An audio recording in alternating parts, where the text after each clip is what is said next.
আজকে আমরা সময়ের মূল্য নিয়ে একটা অসাধারণ গল্প শুনব। একটা গল্প যেটা আমাদের চোখে আঙুল দিয়ে দেখিয়ে দেবে কেন সময়কেই আমাদের জীবনের সবচেয়ে দামি সম্পদ বলা হয়। তাহলে আর দেরি কেন, চলুন শুরু করা যাক।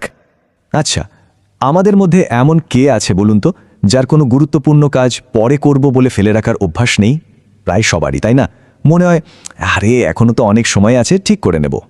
কিন্তু একবারও কি ভেবে দেখেছি এই যে পরে করব বলার অভ্যাস, এটাই হয়তো আমাদের জীবনের সেরা সুযোগগুলো আমাদের কাছ থেকে কেড়ে নিচ্ছে? তো চলুন আমাদের আলোচনার প্রথম অংশে ঢুকে পড়া যাক, যার নাম আমি দিয়েছি পরে করবোর ফাঁদ। আমরা দেখব কিভাবে এই আপাত দৃষ্টিতে নিরীহ একটা অভ্যাস একটা বিশাল সমস্যায় পরিণত হতে পারে। চলুন পরিচয় করা যাক আমাদের গল্পের প্রধান চরিত্র গৌরবের সাথে। গৌরব মানে ছেলেটা ভীষণ মেধাবী, অসম্ভব সম্ভাবনাময়। কিন্তু ওর একটাই বিরাট সমস্যা ছিল, কোনো কাজই ও ঠিক সময়ে করতো না। আর এর ফলে কি হচ্ছিল, ওর সব প্রতিভা, সব সম্ভাবনা যেন জমে থাকা কাজের পাহাড়ের নিচে চাপা পড়ে যাচ্ছিল। ওর দিনগুলো কিভাবে কাটতো জানেন? হয় বন্ধুদের সাথে আড্ডা, নয়তো ঘন্টার পর ঘন্টা ধরে মোবাইলের রিলস দেখা। বাড়ির লোক যখনই বোঝানোর চেষ্টা করত, বলতো বাবার সময়টা কাজে লাগা। ওর একটাই বাধা উত্তর ছিল, আরে এত চিন্তা করছো কেন, অনেক সময় আছে, ঠিক হয়ে যাবে সব। আর সত্যি বলতে কি, এই ভাবনাটাই ছিল ওর জীবনের সবচেয়ে বড় ভুল।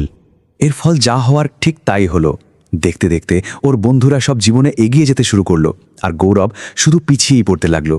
এই যে একটা ব্যর্থতার অনুভূতি, এটা ওকে ভেতর থেকে একদম শেষ করে দিচ্ছিল। আর কোনো উপায় না দেখে ও ঠিক করলো শহরের এক জ্ঞানী বৃদ্ধের কাছে যাবে, যাতে কোনো সমাধান পাওয়া যায়। আর ঠিক এই জায়গাটা থেকেই কিন্তু গল্পটা একটা দারুণ মোড় নেয়। আমরা চলে এসেছি আমাদের দ্বিতীয় পর্বে, এক জ্ঞানী ব্যক্তির নীতিকথা। সেই জ্ঞানী মানুষটা গৌরবের সব কথা শুনে এক মুহূর্তেই ওর আসল সমস্যাটা ধরে ফেললেন। উনি বললেন, দেখো, তোমার সমস্যাটা কিন্তু তোমার যোগ্যতার অভাব নয়। আসল সমস্যা হলো তুমি সময়ের কদর করতে শেখোনি। সময়ের আসল দামটা ঠিক কি সেটা বোঝানোর জন্য উনি ঠিক করলেন গৌরবকে একটা গল্প শোনাবেন। আর এখান থেকেই শুরু হচ্ছে সেই অসাধারণ গল্পটা। গল্পের নাম সোনালী সুযোগ। বুঝতেই পারছেন, এটা এমন এক সুযোগের গল্প যা হয়তো জীবনে একবারই আসে। এক দেশে ছিলেন এক খুব দয়ালু রাজা। তিনি রাজ্যের এক গরিব আর বেশ অলস প্রকৃতির লোককে ডেকে পাঠালেন। তাকে এমন এক প্রস্তাব দিলেন যা শুনলে যে কেউ অবাক হয়ে যাবে। রাজা বললেন, শোনো, আজ সূর্যাস্তের আগে পর্যন্ত আমার রাজকোষ তোমার জন্য খোলা। তুমি যতটা পারো সোনাদানা, মণিমুক্ত বয়ে নিয়ে যেতে পারো, সব তোমার হয়ে যাবে। ভাবুন একবার, এ তো একেবারে জীবন বদলে ফেলার মতো একটা সুযোগ, তাই না? এই প্রস্তাব শুনে লোকটা তো আনন্দে প্রায় লাফিয়ে উঠল। দৌড়ে বাড়ি গিয়ে স্ত্রীকে সব খুলে বলল। ওর স্ত্রী তো খবরটা শুনে ভীষণ খুশি। উনি সঙ্গে সঙ্গে তাড়া দিলেন, আরে দাঁড়িয়ে আছো কেন, এক মুহূর্ত দেরি করো না, এক্ষুনি যাও আর সোনা রূপা নিয়ে এসো। একদম ঠিকঠাক পরামর্শ, তাই না? এর চেয়ে ভালো আর কি হতে পারে? কিন্তু মজার ব্যাপার হলো লোকটার মাথায় অন্য কিছু ঘুরছিল।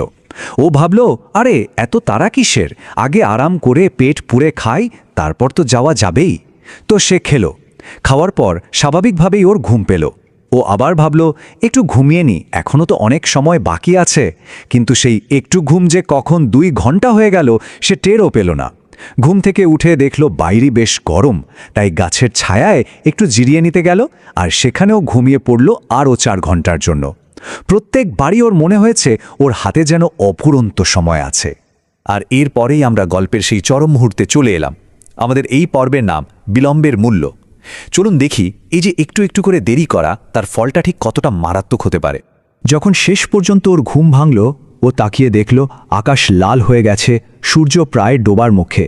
ভয়ে আতঙ্কে ও একটা ব্যাগ নিয়ে রাজপ্রাসাদের দিকে ছুটতে শুরু করল। কিন্তু ততক্ষণে যা হওয়ার হয়ে গেছে। ও যখন প্রাসাদের দরজায় পৌঁছালো, দেখল সেই বিশাল দরজাটা বন্ধ হয়ে গেছে। চিরদিনের মতো ওর সেই সোনালি সুযোগটা হাতছাড়া হয়ে গেল। একবার শুধু ভাবুন, কি পাওয়ার কথা ছিল আর ও কি পেল। একদিকে ছিল সোনা, রূপা, ধন, সম্পদ, সম্মান, একটা সম্পূর্ণ নতুন জীবন। আর অন্যদিকে ওর হাতে কি রইল? শুধুই শূন্যতা আর বুক ভরা আফসোস। সময়কে অবহেলা করার আসল দামটা ঠিক এটাই। গল্পটা এখানেই শেষ।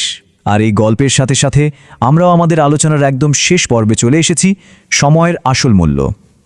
আর সত্যি বলতে কি, এই শিক্ষাটা শুধু গল্পের ওই অলস লোকটার জন্য নয়, এটা আমাদের সবার জন্য। জ্ঞানী মানুষটি গল্পটা শেষ করে গৌরবকে বললেন, দেখলি তো, লোকটা তার জীবনের সবচেয়ে বড় সুযোগটা হারালো শুধুমাত্র কারণ ও সময়ের দামটা বোঝেনি। আর এটাই তো চরম সত্যি, একবার যে সময় চলে যায় তা আর কোনোদিন ফিরে আসে না। এই একটা গল্প গৌরবের যেন চোখ খুলে দিল। ও সাথে সাথে নিজের ভুলটা বুঝতে পারল, আর ঠিক সেই দিন থেকেই ও কাজ ফেলে রাখার অভ্যাসটাকে চিরদিনের মতো বিদায় জানালো। নিজের লক্ষ্যে পুরোপুরি মন দিল, আর তার ফলও পেল হাতে নাতে। কিছুদিনের মধ্যেই ও তার কলেজের সবচেয়ে সম্ভাবনাময় ছাত্র হিসেবে পরিচিতি পেল। তাহলে এই পুরো আলোচনা থেকে আমরা কি শিখলাম? মূল কথাটা একদম সহজ, সময় আমাদের জীবনের সবচেয়ে মূল্যবান সম্পদ। এটা এমন একটা জিনিস যা টাকা দিয়ে কেনা যায় না। প্রত্যেকটা মুহূর্ত, প্রত্যেকটা সেকেন্ড দামি, আর একবার যদি সেটা চলে যায় তো চিরদিনের জন্য চলে যায়। ওই গল্পের মানুষটার মতোই আমাদের প্রত্যেকের জীবনের সুযোগগুলোর ওপরও কিন্তু রোজ সূর্য অস্ত যাচ্ছে। এখন আসল প্রশ্নটা হলো, সবকিছু শেষ হয়ে যাওয়ার আগে আমরা কি করছি? কারণ একটা কথা তো আমরা সবাই জানি, সময় কারো জন্য থেমে থাকে না।